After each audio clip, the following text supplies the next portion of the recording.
Hello, I'm Robin Terrero. My guest today is a gentleman by the name of Mark Till. Mark and I are going to be talking about a group of nutritional supplements called Glyconutrients. You may never have heard of Glyconutrients, but they are remarkable in the strides that it's making in improving health and wellness. Mark, thank you so much for being here today and talking with me about this new discovery, if you will, of glyconutrients. Let's get right into it. What are glyconutrients? Basically a new class of nutrients. We've all heard of something like essential amino acids and essential fatty acids, and we've all heard of vitamins and minerals. Those are categories or classes of nutrients.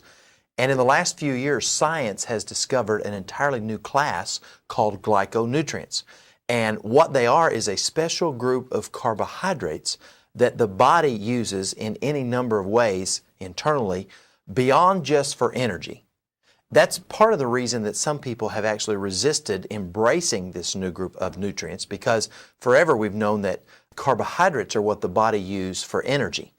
And so when we come along and say that carbohydrates have a different purpose within the body, when the paradigm has always been that they're what the body burns for energy, it was hard for people to embrace that.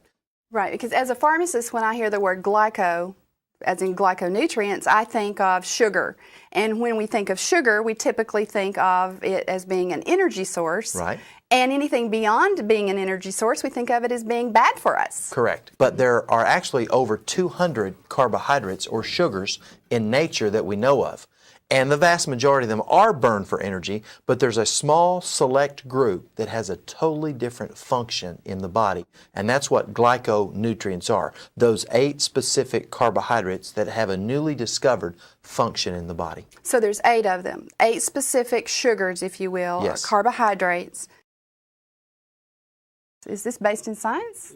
Totally. It was actually discovered initially by a pharmaceutical company looking to find new drugs. A lot of times they will go out and find something that has been touted by medicine men over the years as something, and they'll try to find out what the component of that element is that gives it its benefit, and then they'll try to build a synthetic version of that to make a drug. So they can patent it. That's exactly right. Well, what happened was a pharmaceutical company was trying to find the active ingredient in aloe vera. Well, we've known for thousands of years that aloe vera, they talked about it in the Bible. Everybody has one in their kitchen window. So what happened in the 80s was a pharmaceutical company was trying to find the active component of aloe vera. They identified it as mannose, which is a carbohydrate, and they developed a process to stabilize it so you could take it out and it would have a shelf life. And that was the initial discovery of it. Well, then there's been numerous testing through, when you take a drug to market, you've got to go through testing, and so they went through all kinds of tests. Yes. But something interesting happened. There was a medical textbook called Harper's Biochemistry, and they used this textbook in about 80 of our America's 120 universities. And in 1996, they had a new chapter in this textbook that outlined that on the surface of every cell, let's say my hand is a cell, on the surface of every cell are attached to it proteins, and they're like little trees, okay? And attached to the proteins are little limbs, and these limbs are made up of carbohydrates. 8 carbohydrates, and one of them was mannose. Mannose, exactly. Found in the aloe vera. That's exactly right. So this is completely different than vitamins, minerals, essential fatty acids, essential amino acids. Yes. This is a whole new class of nutritionals. Exactly. That's very exciting. It is exciting to someone who understands the depth of it. You know, and I know, and maybe the general public doesn't know, the Royal Navy used to have a disease called scurvy. The sailors got it. And then one day a sailor sucking on a lime didn't get scurvy. Right. So they all started sucking on limes, and then they started calling the sailors limeys. Okay. They later discovered it was the vitamin C in the lime that allowed it to work. Okay, so scurvy was a dreaded disease that would kill you in 6 weeks or so after you found out about it, unless you ate vitamin C. So it was reclassified as a vitamin deficiency, and then it was no big deal. These 8 sugars then make up the components of glyconutrition. That's exactly right.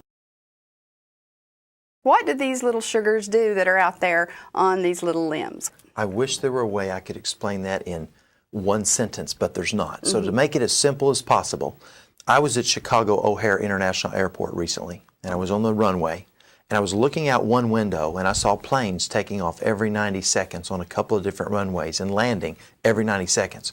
And I looked out the other window down the terminal, and there was 2 terminals, and there's like 20 of them there, I don't know. But in each of these 2 terminals there were like 20 planes. And I looked, and passengers were getting on and getting off, and luggage was moving from one plane to the next and across to the next terminal. And it was just fascinating, and I thought to myself, my gosh, they must have an incredible communication network to make all this happen.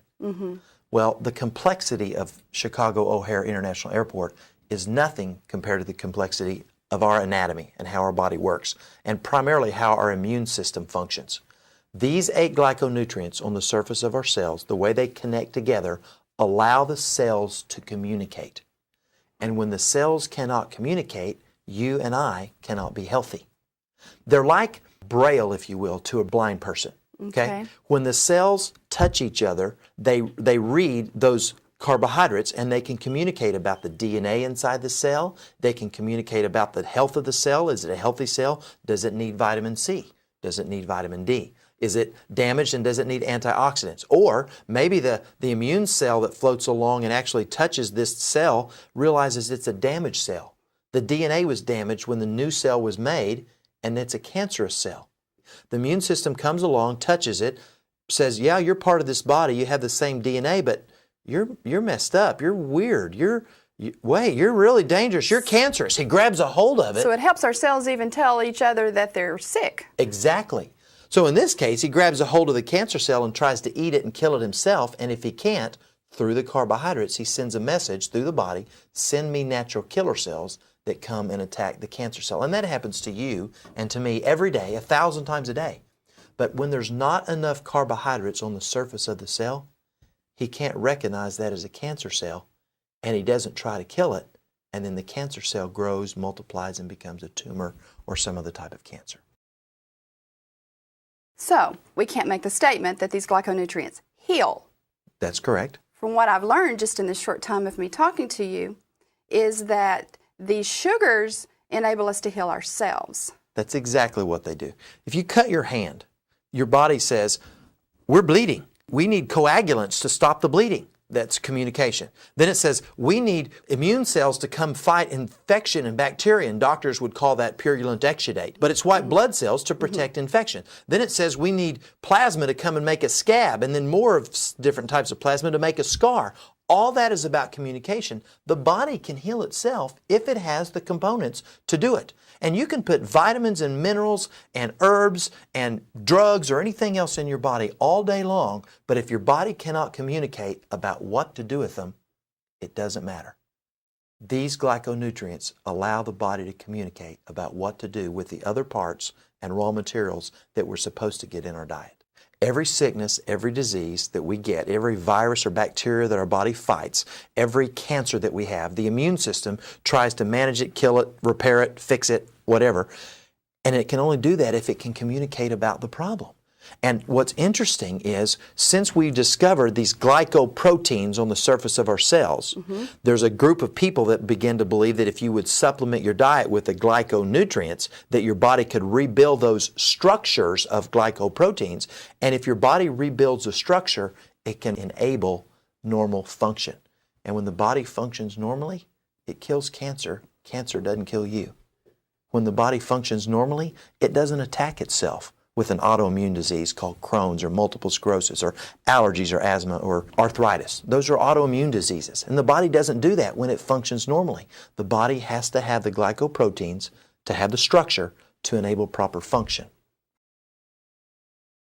Why do we not have these glyconutrients in our diets? Because our diets have changed. You know, first of all, we overwork our soils and don't let them rest and rejuvenate themselves. We just put another crop in there and throw more potassium and more nitrogen on them to make everything green. But the nutrients that the plants need are not there anymore, or not as many as there should be. Secondly, we oftentimes harvest our produce and such while it's still green, ship it and let it ripen along the way. Well, you can take a tomato from your garden, pull it while it's starting to turn red and let it ripen in your window, leave another tomato on the same plant, and when they're both ripe, take out the seeds and grow them. And the seeds from the one that ripened in the window, that plant will be small and witherly and gnarly and weak, and the one that ripened on the vine will be vibrant and strong and bold and produce well for you. We're supposed to get those same chemicals, but we harvest things green. The third reason is our selection of diet. We go down to the local heart attack in a sack. Okay. And just because they tell us what's in it and all that, it doesn't make it good. So those are three of the key reasons why we don't get these in our diets the way we did when we were hunter-gatherers living in a garden somewhere. Because I truly believe that everything that we need for good health is provided by nature. Yes. And it's being proven in science through studying nutrition, because our knowledge of nutrition is increasing at such a rapid rate. I think it's second to our knowledge of computer technologies. But the fact that we don't have these in our diet, that we're not getting these essential sugars, if you will, in our diet, is because of the way we are processing our foods and the diets that we choose to consume to begin with. The selection, exactly. Okay. And so this is true also for vitamins and minerals and the other components? Or how are the sugars different than the vitamins and minerals? Well, to that extent about getting them in our diet, it's exactly the same. We don't get enough of those either. I mean, 3 years ago, I think, for the first time, the American Medical Association came out, and Time Magazine had a big cover story. It said they put supplements at the top of the food pyramid because we can't get enough nutrition. When I was a little boy, they told us to eat 3 to 5 servings of fresh fruits and vegetables a day. By the time I got to college, they were saying 5 to 9 servings, and I didn't like them in the first place, and now they want me to eat more? Yeah. And now they've changed it again. They say eat 10 to 20. You can't eat that many without getting gas. It's just impossible. And the reason you're supposed to eat so much more is because they're not rich in vitamins, minerals, sugars. But there's also another reason. The other reason is we've poisoned our world. The chemicals in the air, in the food we eat, in the water we drink, in the dry cleaning that we bring home underneath the bag and hang in our closet, the glue in the carpet, all those chemicals affect our body. And so our body works to try to defend and repair itself from those, and it needs more nutritional support than ever before because of that very thing. So those are the two big reasons we don't get enough in our diet. It's interesting, when you look at these glyconutrients compared to any other nutritional whatever, the body it has a series, trillions of factories. Every cell is a factory. They manufacture things. They manufacture hormones. They manufacture insulin. They manufacture glycoproteins. They manufacture all kinds of things. But to manufacture something, you have to have the raw parts, okay, the raw materials to do that. Well, that's what nutrition is supposed to do, and we don't get enough of it. Why does my doctor not know about these?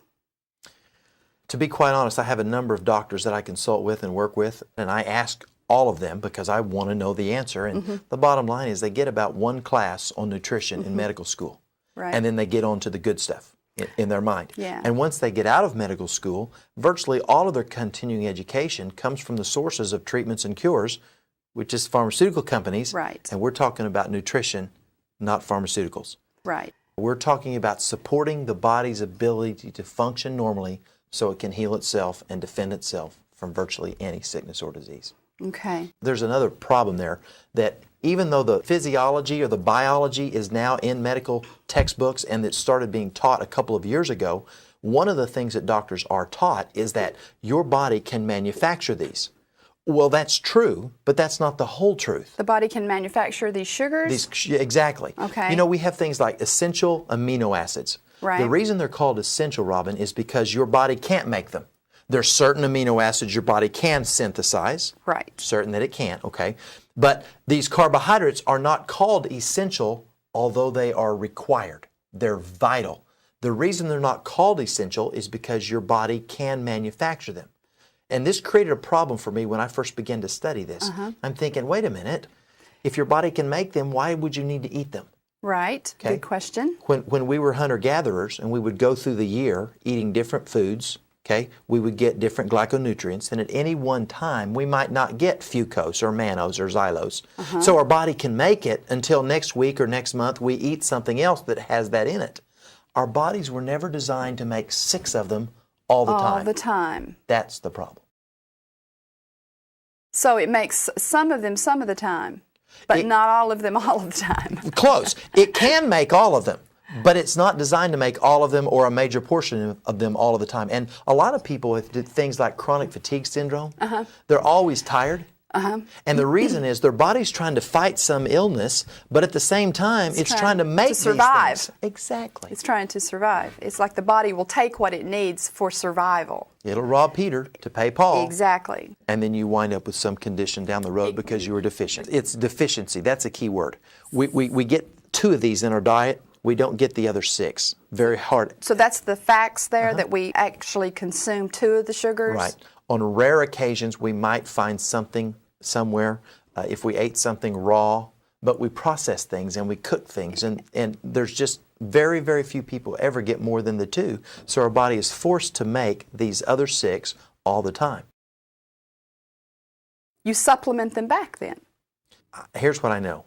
When people eat the glyconutrients, medical conditions that they had seem to go away. Yeah, and I'd like to talk about that for a little bit. Okay. What are some of the conditions that this has turned around? Well, firsthand, I was healthy when I started to supplement with these. The reason I did is because in clinical studies at the American Longevity Institute, there are 10 ways that science measures aging. And in long studies, they measured that 8 of these biological markers of aging were reversed when people ate glyconutrients for long term. I wanted to slow down aging. I'm somewhat vain, I guess. I wanted to slow it down, so that's why I started eating them. And what I noticed was that I had increased muscle definition, which is one of the biological markers of aging. Yes. I had astigmatism on my eye, and my doctor changed my eyeglass prescription because of it. I didn't have heartburn or indigestion anymore. And it wasn't that this treated any of those things, it's that it restored my body to rebuild the structure so it could have normal function. That was me personally. What have I seen? I've shared this with people all over the United States, and I could tell you stories that would raise the hair on the back of your neck. You know, little girls with cystic fibrosis, which are supposed to be, nothing they can really do about it except manage the symptoms. And 70-80% of children die by the time they're, 18 years of age with this terrible disease. Well, you little girls start eating this stuff, and all of a sudden, they start digesting their food. Really? Their parents don't have to do the compression beatings on their chest to break up the mucus. The doctor does x-rays and says, I can't believe this. You have the lungs of a normal, healthy, 11-year-old. Not only that, but they run track meets and win 3rd place. Cystic fibrosis children don't run anywhere. They can barely breathe. And doctors will tell you it's medically impossible. Well, just because it's medically impossible for a drug to do that doesn't mean your body can't correct itself if it has what it needs. That's very powerful. They are physiologically required and imperative for your body to function normally. The year before last, the National Institutes of Health, through Scripps, awarded a $34 million grant to study glycobiology, not the supplements, but the science of the function within the body. Of those 8 sugars. Yes. And the majority of that money went to 3 major universities, and one of them was the University of Oklahoma. Okay. And this is a copy of our state paper in Oklahoma from April of this year. And the lead article says, local cystic fibrosis team targets bacteria. What they found was that there's a bacteria that children with cystic fibrosis have. And this bacteria gets inside the cells of the lungs and the digestion system, and there's this bacteria there. Well, what most people don't understand if they don't know the physiology is a bacteria and a virus will oftentimes get inside one of the factories in our cells and hijack it and get that cell to make more of that virus or more of that bacteria, okay? Now, think about this. If that factory is hijacked and it's making bacteria or virus, what's it not doing? It's not making healthy cells. It's not making what it was supposed to make. Correct. Okay? Well, it goes on to say that children with cystic fibrosis, listen to this, have malformed glycoproteins. The glyconutrients attached to the protein on the cell. They're malformed. So when the 11-year-old girl that I referred to eats the glyconutrients, the body can reform the glycoprotein on the cell. Okay. And when the structure is rebuilt, there can be normal function again. And that just happens to be the way it works with cystic fibrosis. In that particular case. In that particular case. Exactly. We're back to communication. Whatever the communication needs to be, if all of the 8 sugars are there, yes, then the communication can take place. That's exactly right. To provide wellness in whatever area that we're talking about. Are there drug interactions? That's an if you're on prescription drugs, for whatever, diabetes, high blood pressure, Can you take these glyconutrients safely? Well, I could answer that with a yes or no answer, but let me help you understand how important that is. When this was initially discovered, it was taken to the FDA to get it approved as a drug. Okay? The first one was, the mannose was. Okay. And when they were looking at it, the FDA wants to know three things. Number one is, what's the toxicology studies show? So in lab tests, you have to give more and more and more of it to your lab rats or whatever you're using until half of them die, and they call that LD50, as you know, the lethal dose, 50% die. Right. Well, they want to know the toxicity. The next thing they want to know is, how does it interact with other drugs? Is it going to cause side effects? Is it going to nullify those? How's it going to interact? And so when they went to the FDA with these studies, it was not toxic at all. Number two, it had no negative drug interaction. So because of that, and the third reason, what's going to be the claim on the label? Because one drug gets one treatment, one claim, unless it goes through multiple testing. And, there were multiple claims, so the FDA denied it as a drug. They didn't say it didn't work. They didn't say it had no benefit. They said it doesn't qualify as a drug. It's not toxic. It doesn't interact. It has multiple claims. It's not a drug. So no, it does not interact with other drugs. It's perfectly safe. It's supposed to be there anyway. It's supposed to be there anyway. That's exactly right. Well put. Dr. Glenn Hyland is a radiation oncologist out of Bismarck, North Dakota, and he did a study and submitted his results to the National Cancer Institute and National Institutes of Health, and he said 5 things. Now I'm paraphrasing, but I'm very close to 100% accurate on this. He says, number one, they do not interact with normal radiation and chemotherapy treatments. They do not nullify or interact negatively. Number two, it seems to make normal chemo and radiation work better for cancer patients. He said, number three, it actually protects the healthy cells from being damaged by the chemo and radiation. That's amazing. It is amazing. Number four, he says, in cases where chemo and radiation is not effective, it seems to inhibit tumor growth by itself. And number five, it reduces and sometimes totally eliminates the side effects of the chemo and radiation. It does not interact. It's food. It's something you're supposed to get in your diet. Sometimes people ask me, well, I want to ask my doctor. Well, here's the question to ask your doctor. Is it all right if I eat good, healthy food while I go through this treatment or take this drug? Because that's what it is. It's food that we're supposed to get in our diets, but our diets have changed and we don't get it anymore. Doctors are reluctant, as you know, sometimes to say that it's okay for us to take nutritional supplements. Why are they so reluctant? Well, there are a number of reasons. One, and it's all in good faith. I mean, it's all err on the side of caution, and it's for our best interest. So I appreciate the fact that they're that way. But one of the reasons is this. In the medical world, if you're going to prescribe a drug, it has to be tested and it has to be trustworthy. And so they require standardization, stabilization, and processes for every drug. Well, in the nutritional industry, there's no government agency forcing regulations for standardization, stabilization, so 95% of them don't. And so you can't count on the consistency of a product from one bottle to the next being the same, and sometimes for one pill to the next inside the same bottle being the same. And doctors, there's no consistency and stability in that, so they discount it. Another reason is what they're not up on and what they don't know about, they might not have time to research. So to err on the side of caution, they'll tell you don't do it, it might interfere, just because they don't want it to in case it does. What else does the cell need? See, the body has to be regulated, okay? Mood, temperature, hormone production of all sorts. So we have to have certain plant hormones, phytosterols, to enhance that, and that helps regulate cells. Cells have to be defended and repaired when they're damaged by free radicals, by things called antioxidants. Cells need vitamins and minerals to feed and nourish them, okay, so that they can reproduce and do the things that they do. And all that works together, but the key thing is the communication. See, you use a computer from time to time, right? Okay. There are thousands of programs that run on your computer. I mean, you can do your taxes, you can do your books, you can do your genealogy, you can surf the internet, you can do thousands of things with different computer programs that run on the computer. They're all valuable, they're helpful. But there's one program that runs the computer. It's called the operating system, Windows. Right. If you don't have Windows on your computer, you can't surf the internet or go to Yahoo. Okay? These glyconutrients are the operating system in your body, and they make everything else work. To make sure the cells communicate, we need the sugars, but then we need the other components of nutrition to carry those messages out. That's exactly right. Is that How right? many times have you heard someone say, well, I've taken vitamins and mineral supplements for years and never saw any benefit? Well, if your body can't communicate about what to do with them, Okay. it doesn't really help you a lot to be there. They help a little, but not a lot. And When you that might explain why they help drugs to work better as well. That's exactly right. It helps, the body can communicate about what the problem is. And it also helps the body work independently of the drug as well, because the body was designed to heal itself. Right. So, exactly. Operating system of the body. So the cell needs all of these things, not just glyconutrients. That's right. It needs the vitamins and minerals. It needs the essential fatty acids. It needs the essential amino acids. Exactly. It needs all of these things working in unison for optimal health. That's right. We're not saying that glyconutrients is the cure, is the answer to all of our nutrition problems, and we just take glyconutrients and we can flush everything else. That's not what we're saying at all. Right.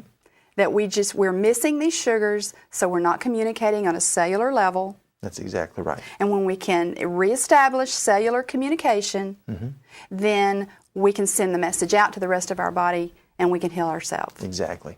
Exactly. You've heard that cancer will metastasize. Yes. It'll spread. It will spread. Well, what most people don't understand, if you have a type of cancer, say liver cancer, it's the liver cells that are cancerous. Well, the liver cells live in your liver. They don't live in your lungs. Right. So when it metastasizes, liver cells left the liver and went to the lungs or wherever it went. Okay? Well, why does it do that? We think it's just a bad cancer. Well, you know what we found out? What? On the glycoproteins, the first several carbohydrates are the mannose. The way the mannose connect themselves together creates a charge that identifies that cell as a liver cell. And when the cancer is there and the charge is messed up, that's when the liver cell floats away and goes somewhere else. And people sometimes ask, well, where are the clinical studies on this? Because that's what doctors want to rely on, and it makes sense. True, right. They say, where are the clinical studies? Which is another reason they're reluctant sometimes with nutritionals, because there are not a lot of clinical studies. Exactly. But we know why. It's because there's no money in nutrition. Right. There's millions and millions of dollars in research in pharmaceuticals. You cannot patent If a it's naturally occurring substance, only a synthetic. If it occurs in nature, Right. In therefore that form. you can't, when all your research is done, the money is spent. Yes. You can't secure your investment. But because they don't Okay. occur in nature, all 8 of them. Okay. Let me show you. This gentleman, Dr. John Rollins, he was one of the managers at the U.S. Patent Office. And he was in the department that oversaw virtually every nutritional application for patent over the last 17 years. He was asked about different monumental patents and things that were applied for. And here's what he said. This is a quote. Okay, he says this: "There have been many significant discoveries, but one stands head and shoulders above the rest. The discovery of a new category of vital nutrients called glyconutrients." That's a pretty powerful statement. Here's something from the MD News, Medical Doctor News, came out in spring of 2002. It says this: "Glyconutrition and nutraceuticals are the next phase of dietary supplements. They aid in cell-to-cell communication and promote the body to heal itself." Now here's what's key. They are not alternatives, but complementary. Most of our medical doctors became medical doctors because they have a heart to help people. Right. And they're given drugs, okay? And they're doing what they know how to do, and they have this heart to help people. Exactly. They're doing what they were taught. That's exactly right. And what they were taught came from this field of science, and there's been a new field of science, okay, that's developed. And they don't yet know about it. They don't run in the same circles. But in another 5 or 10 years, they will. Listen to this. MIT, Massachusetts Institute of Technology, in February of 2003, their cover article was 10 emerging technologies that will change the world. Okay. Now, that's pretty impressive. Yes. One of them is the study called glycomics, not the supplements. Don't let me confuse anyone. Not the supplements, but the study of the glycoforms, the glycoproteins on the cell and what they do. All of these things come together to form a body of evidence. We have the American Medical Association. Yes. In Europe, they have the Royal Society of Medicine. In their immunology department, they have a complete wing that studies glycobiology. If a person wanted to get these glyconutrients, it's my understanding they're not sold in stores just off the shelf. Why is that? Well, originally they were. And people in their mind, when something new comes along, they interpret their understanding of that in light of what they already know. Okay? And so when you put something on a shelf, they typically categorize it, stereotype it with something similar. So we put this in health food stores in the beginning, but nobody bought it, or very few did, because nobody knew what it did. I see. Because it came from one source. There wasn't mass advertising from all these different locations. Okay. So it was, people weren't educated about it. So the company, they weren't selling any, and they decided the only way to really market it is through a nutraceutical rep, someone who was an associate. Like yourself. Like myself, who became educated and could then tell people. And we have to be very, very careful about what we say and how we say it so that we don't make medical claims, because it's not a drug, therefore it's not a cure or treatment for anything. It supports the normal structure in the body, so then the body can then have normal function. A few months ago I was found to be walking down the side of the road, and my car was back there, and people would drive by and honk and wave, but they wouldn't stop. So I started trying to figure out why, what are they thinking? There's my car, here I am, I'm dressed nice, why don't they stop and help me? And I thought, maybe they're saying that poor schmuck, his car's broke down. But the truth is, my car wasn't broke down. My car was gasoline deficient. And when I found a neighbor that had a gallon of gas, and I replenished what was deficient, my car worked perfectly. We're deficient of these 8 glyconutrients because of our diet, the way we live and eat today. And when people eat them and replenish what's deficient, they can restore normal function. Back to some more testimonials. I really wanted to go back to that. We talked a little about cancer, certainly. You've touched on that several times. Give me some more. This is not disease specific, so we hate to mention the disease, but let me share this with you. There was a medical doctor who was chief of the staff of one of the largest hospitals in Edmonton, Alberta, Canada. Was a member of multiple who's who and all types of things. I mean, this was a top-notch doctor. And he had an aneurysm, and they did surgery to repair it, and they damaged part of his brain. And after he got out, for 12 years, he was in constant chronic pain, took 4 to 8 different pain medications every day. He stumbled, he fell, he stuttered, slurred his speech. In measured tests, he had lost 30% of his brain capacity. He would function for 2 hours and then have to take a nap. He heard about this, didn't think he believed it because he was a medical doctor. He started eating this stuff, and within a few months, he was off all of his pain medications. Now, he'd been this way for 12 years and not gotten any better. He got off his pain medication. He doesn't stumble or fall. He doesn't slur or stutter with his speech, and now he educates medical professionals about what you and I are talking about. Now, doctors will tell you that's medically impossible. When you have brain damage, brain injury, Parkinson's, Alzheimer's, something like that, there's just really nothing we can do. So you are probably feeling that a little bit of skepticism. I know that because that's what medicine believes. There was a guy that lived near me when I was a kid. A bolt fell off of a drilling rig, hit him in the head, and he was brain damaged the rest of his life. Never got any better. It just doesn't. But this guy did. And there's other cases as well. What we've now learned is this. When you eat adequate amounts of glyconutrients, it will communicate inside your body that we have damaged tissue, whether that's brain tissue, whether that's cardiovascular tissue, spinal cord tissue, and we need to produce more stem cells. And we need them to migrate to this particular area. And that's what happened with this doctor. So when we see people with things that Parkinson's and dementia and things like that, when they eat the glyconutrients, over time, it's not an immediate, it's not a drug, but over time the body begins to repair itself and heal itself from these things. These glyconutrients don't heal. Regenerating. Exactly. They don't treat or cure anything. They restore structure to enable function.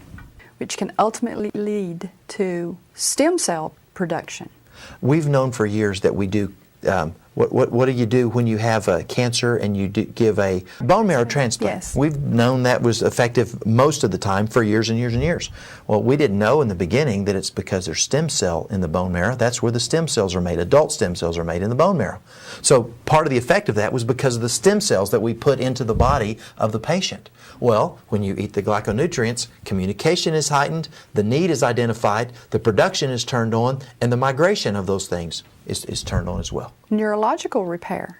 Not immediate, not a drug, but they're trying to do stem cell research right now for Parkinson's and things like that. And so someday they might be able to give us stem cells, but in the meantime, you can enhance your body's ability to manufacture stem cells and the migration of them with a natural process. Any reports on like spinal cord injury patients? At this point? Been slow, but yes. Measured over time. Stroke victims? Yes. numerous stroke victims. Okay. I mean, it's just amazing what happens there. And the sooner people expose themselves to the glyconutrients from the time they have the injury, their stroke or whatever, the sooner they work. We've seen genetic situations. They're genetic. But the body doesn't fix the genetic situation, but it's enabled to compensate for it. So we've seen children with things like fetal alcohol syndrome, where they're projected to never have an IQ above 50, where all of a sudden they're having IQs of 105 and 110 after eating the glyconutrients for a few years. I mean, it's amazing. There's a disease that's quite common at some of the Indian reservations in Canada called epidermal isobulosa. And what it is their skin is being rejected by the body and it falls off. It's an autoimmune disease. Okay. When the little children start eating the glyconutrients, their skin stops falling off. That's a little bit related to cancer metastasizing. I mentioned that earlier. They float away and they're not supposed to. And they stop doing that when they eat the glyconutrients. Why should a healthy person take the glyconutrients, or should they? Absolutely they should. Okay. If you think about it, if the body can restore normal function to the extent that it can help it heal itself from virtually any sickness and disease, what does that tell you about optimal function? Everybody should take this stuff. In clinical studies, it reverses 8 of the 10 biological markers of aging. It prepares you for illness. Listen to this. I have a friend that's 58. He has been taking glyconutrients for a number of years, and he was in Norfolk, Virginia, and got bit by a mosquito and got the West Nile virus. Okay. You know, that kills people. Yes. He goes to the hospital, and while he was there were 2 20-year-old boys that were also admitted. Okay? The 2 20-year-old boys who had not been eating glyconutrients died. The 58-year-old man should have been the one that died. Right. But his body was prepared to deal with that because it had heightened communication ability, which is what the immune system needs to fight or manage any sickness or disease. Okay, so we can take these glyconutrients as healthy individuals to improve our immune system as anti-aging components? Absolutely, for both. It's the operating system for the immune system and the whole body, actually. It's the operating system. When you put back in the body what it needs, it will rebuild structure and enable proper function. And when the body functions properly or normally, it doesn't get cancer, it doesn't get autoimmune diseases, it heals itself from virtually anything, and it better defends itself against any virus or any bacteria that you can come in contact with. Because, you know, from my study in pharmacy school about viruses, they literally, as we were talking earlier, they take over the cell. They plug in and they tell the cell to make more virus. To make more of itself, right. To make more virus. Mm-hmm. So it sounds like that there is not one person on this planet that couldn't benefit from glyconutrients. And there's really very few reasons, if any, that someone would not be able to take these glyconutrients. Well, these glyconutrients, at least 5 of them are in mother's breast milk. Okay. And if you can eat them when you're a tender baby, okay, why could you not eat them when you're an adult? And if they're a part of our natural physiology, then they need to be there. You know, that statement that there's no individual that would need these, you're 100% accurate. That's the $64,000 statement, because everybody needs them. You're exactly right. Of course, you said they were in the mother's milk, so there's no age limit, if you will. No. Children can take them, infants can take them. If you've got an infant that's not nursing and is taking formula, you better supplement with these things. We've all heard the studies that children that nurse have less allergy, less asthma, higher IQ. Can you guess what it might be? They get the glyconutrients in mother's breast milk and they don't get it in formula. So yes, you can and should substitute it in formula. Well, it's something that people may be wondering. How do you actually consume these glyconutrients? Are they tablets? Are they capsules? Are they? They come in a powder. You mix it Okay. in juice or water or yogurt or whatever. It has a very little taste. You just eat it right away. I probably should warn people. We call them sugars, but they're not anything you should be concerned about if you're diabetic. Okay. Different type of sugar. We call them carbohydrates. They're not anything you should be concerned about if you're on a low-carb diet. Different type of carbohydrate, different type of sugar. Okay? Totally safe. Your body physiologically requires them. You don't have to consume large amounts of these? Well, a healthy person would consume a certain amount, and if you're dealing with a health challenge, you'd probably increase and eat more, and depending on the severity of your health challenge, you would eat even more until your body got back in line, and then you reduce and back up till you found an optimal amount that allowed your body normal function. Okay, that makes sense. Tastes a little weird. You've been to somebody's house and drank their water, and you said, oh, that's weird. Yeah. It's kind of like that, a little weird.